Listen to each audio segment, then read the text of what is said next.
Assalamualaikum warahmatullahi wabarakatuh.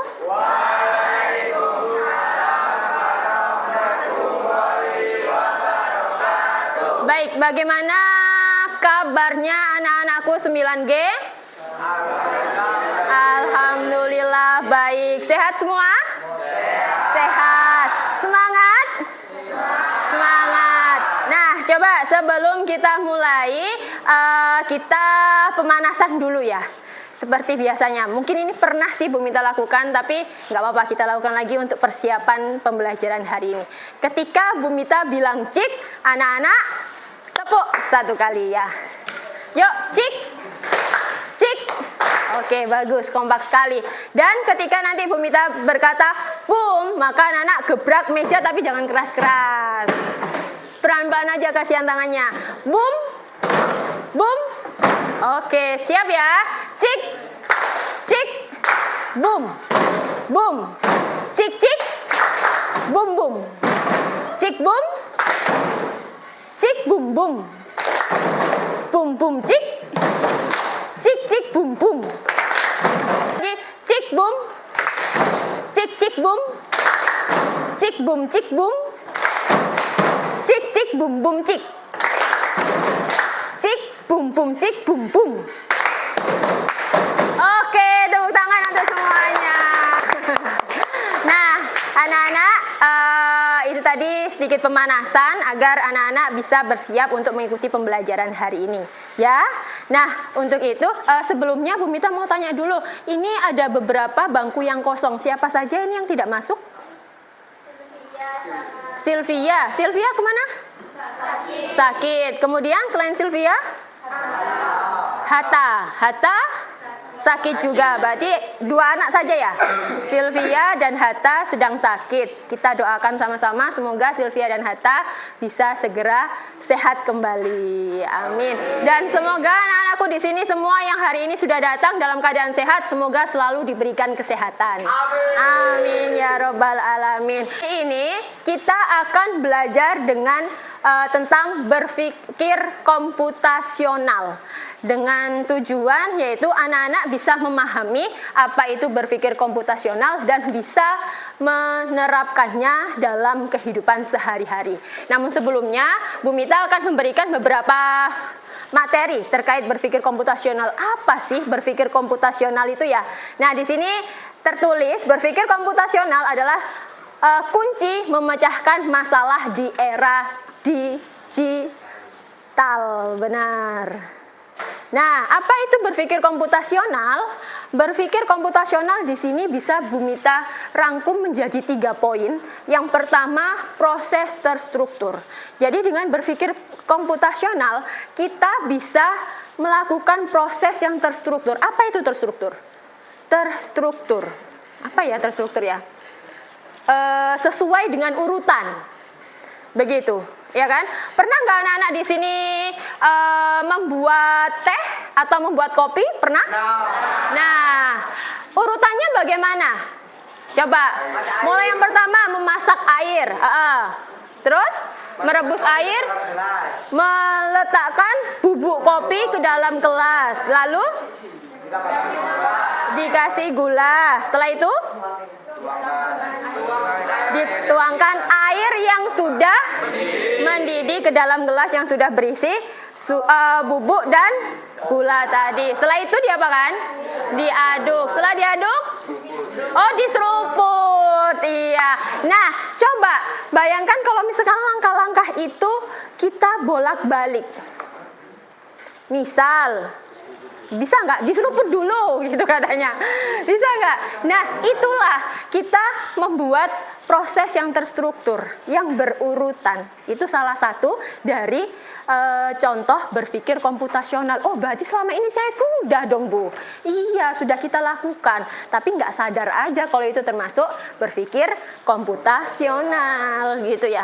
Nah, yang kedua, lebih dari sekedar komputer, Bu. Komputasional diambil dari kata komputa, seolah itu merupakan komputer ya, dari kata komputer. Padahal anak-anak, keterampilan komputasional ini tidak hanya dimiliki di dunia komputer, tetapi juga sangat relevan untuk tantangan kehidupan sehari-hari kita. Seperti salah satunya tadi ya, membuat kopi tadi gitu. Nah, banyak nanti kegiatan-kegiatan lainnya. Kemudian yang ketiga, langkahnya jelas. Langkahnya jelas. Jadi urutan-urutan perintah tadi memiliki langkah-langkah yang jelas. Di mana misalkan kita meminta tolong bantuan adik, misalkan Dek bikinin kopi. Yang pertama, nah dengan langkah yang jelas adik bisa melakukannya meskipun belum pernah membuat kopi.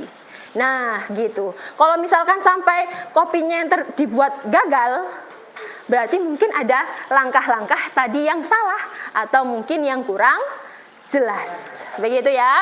Kemudian kita lanjutkan.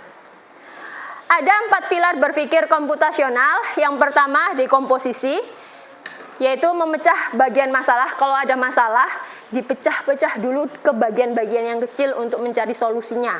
Itu namanya dekomposisi. Kemudian pengenalan pola. Nah, apa ini pengenalan pola? Mencari pola-pola. Ada kalanya pola yang kita lakukan itu sama. Misalkan antara membuat kopi dengan merebus mie instan. Samanya apa? Samanya adalah sama-sama merebus air dulu. Betul, ya kan? Bahkan dalam merebus air pun itu memasukkan air ke panci, diletakkan di kompor, baru kompornya dinyalakan. Nah, itu kan hampir sama di beberapa kegiatan. Itu pola yang sama atau pengenalan pola. Lalu yang ketiga adalah abstraksi.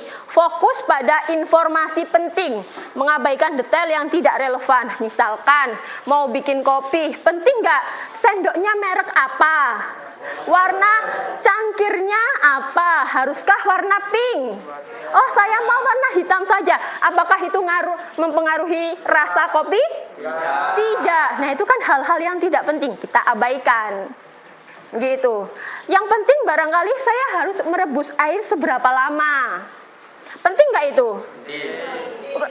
Saya pengen coba bikin 2 kopi, satunya merebus airnya sampai mendidih, satunya nggak sampai mendidih. Kira-kira apa nak? Kembung, sakit perut. Nah, itu hal yang penting. Maka kita kesampingkan hal-hal yang tidak penting. Ya, itu namanya abstraksi. Dan yang keempat baru ada yang namanya algoritma. Nah, ini nanti yang akan kita laksanakan, kita lakukan hari ini. Algoritma itu apa? Membuat petunjuk atau instruksi atau langkah-langkah yang jelas untuk mencapai sesuatu. Langkah-langkah seperti tadi yang sudah kita susun. Langkah-langkah membuat kopi, yang pertama merebus air, kedua meletakkan bubuk kopi ke dalam gelas, ditambahkan gula, kemudian air yang sudah mendidih kita tuang ke dalam gelas. Nah, itu yang namanya algoritma, ada langkah-langkah. Seperti itu ya. Nah, kita lanjutkan terlebih dahulu. Ini contoh dekomposisi tadi sudah, contoh pengenalan pola juga sudah Bu Mita berikan, abstraksi, algoritma. Nah, lalu ini langsung saja. Mengapa berpikir komputasional itu penting? Karena yang pertama analisis, kita akan belajar untuk menganalisis sesuatu, kemudian mengabstraksi sesuatu, mengevaluasi dan membuat algoritma atau petunjuk-petunjuk tadi. Terus kalau di sekolah kita biasanya berpikir komputasionalnya bisa kita terapkan dalam hal apa ya? Yang pertama memecahkan soal matematika. Ada yang suka belajar matematika di sini? Ada, gak apa-apa, pede aja. Ada Bu sebenarnya, tapi saya malu sama teman-teman Bu.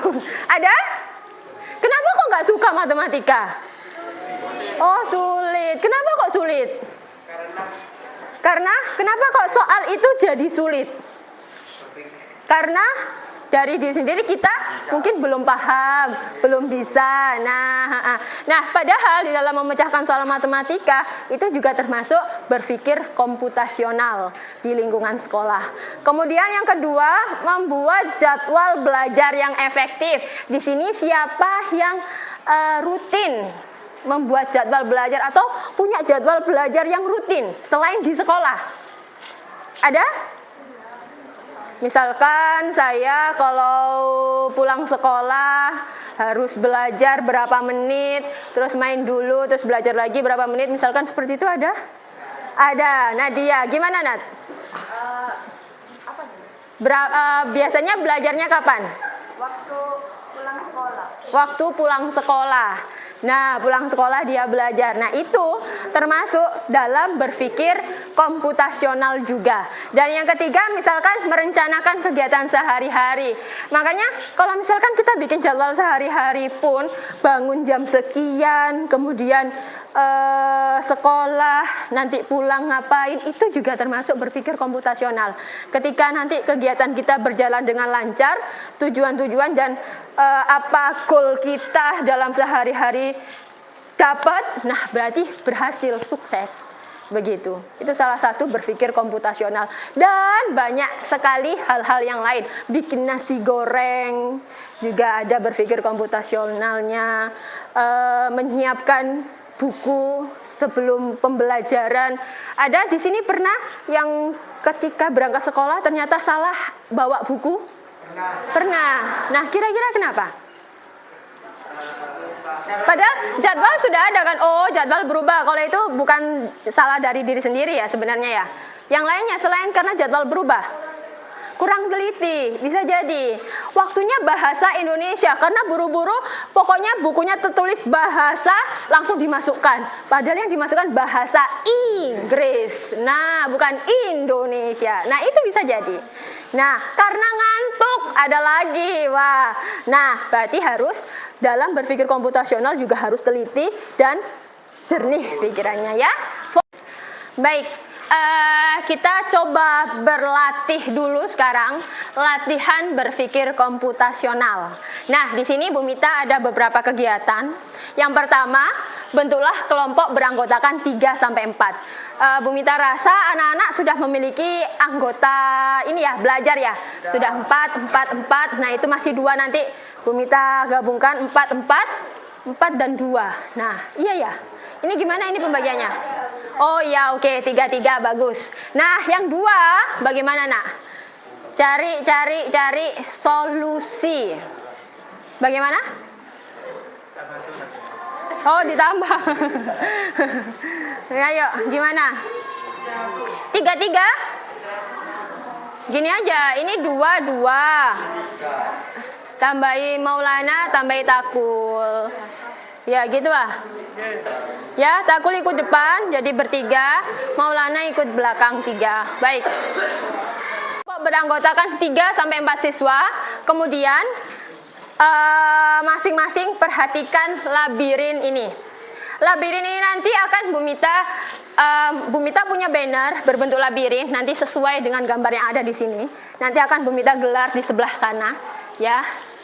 Kemudian ambil kartu tantangan dan lembar kerja dari guru. Bu Mita punya kartu tantangan serta lembar kerja. Kalau untuk lembar kerjanya nanti setiap kelompok sama akan Bu Mita bagikan satu persatu. Tetapi untuk tantangan ini 1 sampai 8 berbeda-beda. Nah, ada beda-beda nih tantangannya nanti. Kemudian setelah kalian mendapatkan kartu tantangan dan lembar kerja, tunjuk salah seorang anggota untuk menjadi robot.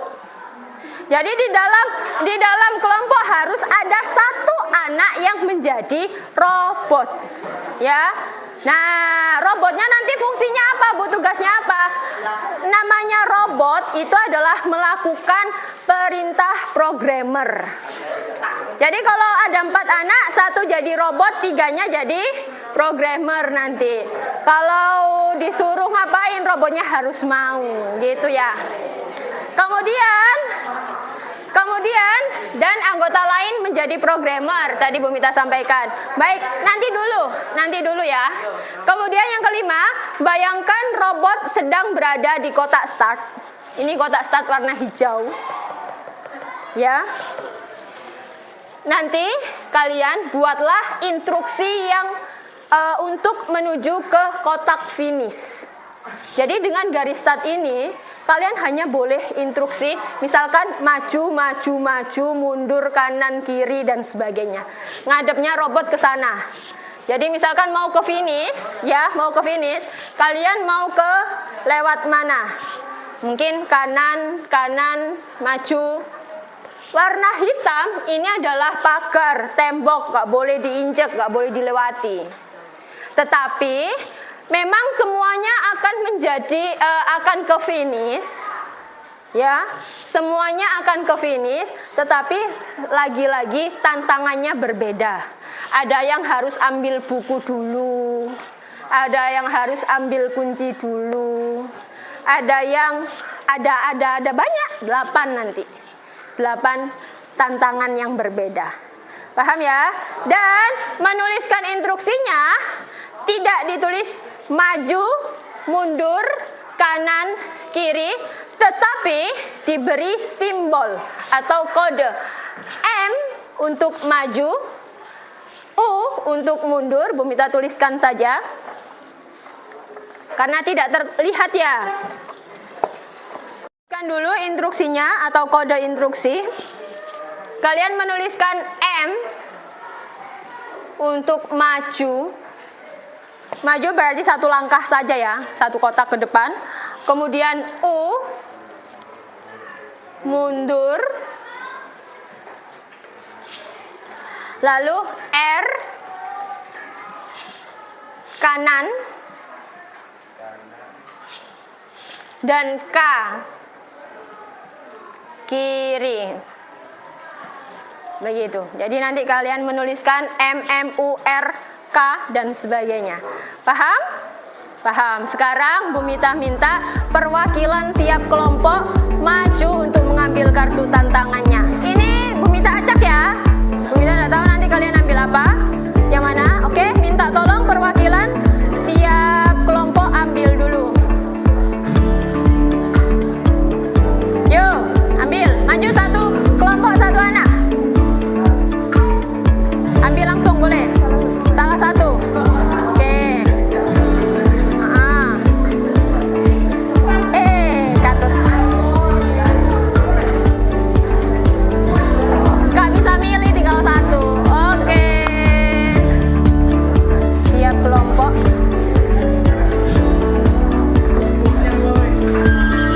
Ini tadi 3 ya. Gabung sini loh. Full. Kemudian 3.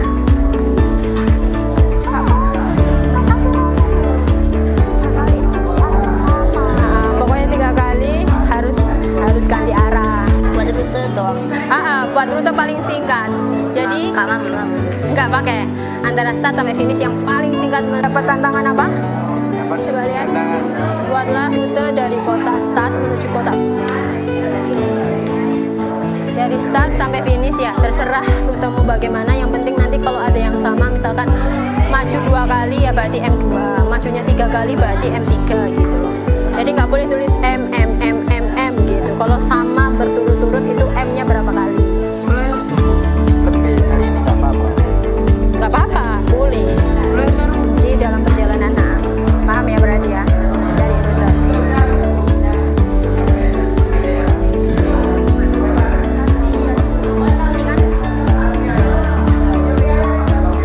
Sorry, maaf. Jam. Nah, dari kotak start menuju ke kotak finish dengan tidak boleh berputar-putar di tempat yang sama, nggak boleh muter. Jam.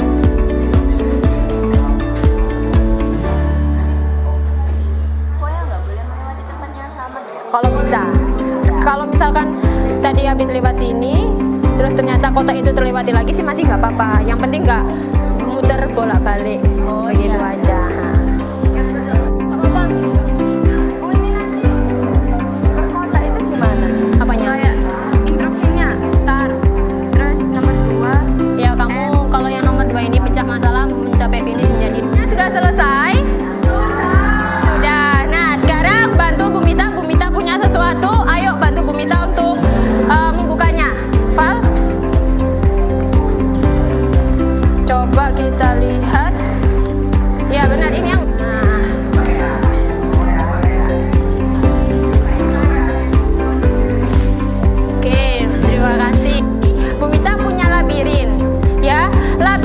sudah Bu Mita sesuaikan dengan yang sudah digambarkan tadi.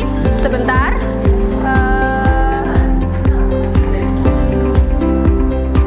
Nah, sesuai dengan labirin ini. Ya. Jadi ada garis, ada kotak yang bertuliskan start. Kalau di sebelah sana berwarna hijau, tapi untuk di sini hanya tertuliskan start dengan huruf warna hijau. Kemudian ada finish di pojok sebelah kanan. Lalu ada tembok-tembok. Kalau digambar ada warna hitam, tapi milik Bu Mita ini hanya Bu Mita beri warna hitam. Iya, lakban warna hitam, begitu ya. Itu maksudnya nanti robotnya nggak boleh nginjek itu, ya. Paham ya? Paham. Di sini semua instruksi untuk robotnya sudah diprogramkan, sudah dibuat, sudah. Kita coba ya, kita coba ya. Siap ya? Nah, sekarang ini nah Bu Mita punya wheels of name. Dari sini saja nanti angka berapa yang muncul. Ingat ya, kelompok 1 sebelah mana? Kelompok 2, kelompok 3, 4, 5, 6, 7, dan 8. Alhamdulillah tahu semuanya. Baik, kita mulai. Wah, kelompok berapakah?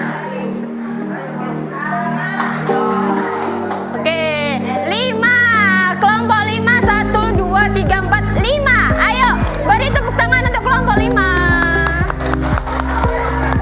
Silakan dibacakan dulu yang keras sebelah sini.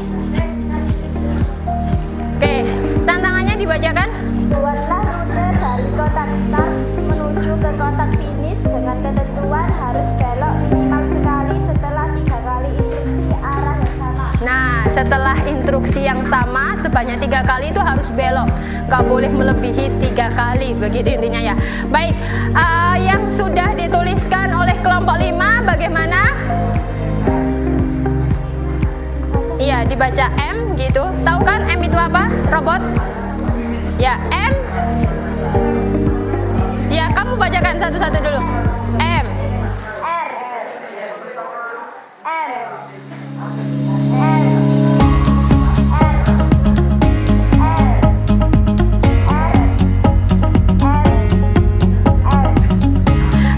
Oke, beri tepuk tangan untuk kelompok 5.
sempat ada kelompok yang tujuannya yang nggak sampai tujuannya, robotnya nggak sampai tujuan, ada tidak?